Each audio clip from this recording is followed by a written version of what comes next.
The bill is being pushed through by the far right, but there does look to be a new compromise in store.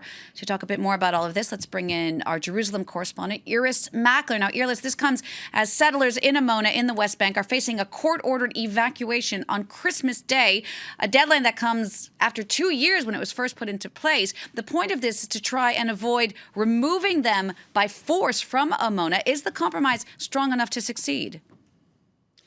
That is the question. Israel's Prime Minister Benjamin Netanyahu has spent more man-hours on this one outpost near a settlement in the north of the West Bank than any other issue, say Israeli political analysts. Has he succeeded? There have been a number of suggestions and compromises. Today's is that these settlers, these 40 families in Amona, illegally built in an outpost illegally built on Palestinian land, will be shifted to another hillside, not far away, which will house them all at the state expense. Will they agree to that?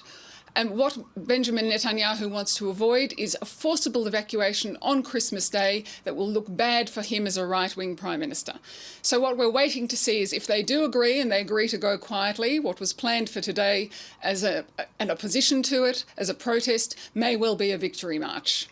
Iris, if this does go through, who will the real winners and the real losers be? Well, the first winners, if it does go through, will doubtless be the 40 families living on that hillside who have been living there for 20 years. They will be the first winners. Some analysts here say they're holding a gun to the state of Israel's head, that everything that is being done over the past few months here is being done with them in mind. Second of all, what we're going to see is that all the settler movement will win, because the bill that Israel has recently passed will retrospectively legalise those illegal outposts as well.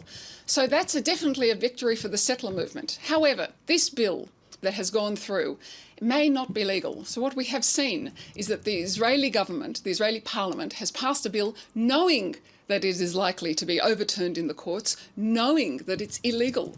And that, many people here say, is actually bad for the state of Israel.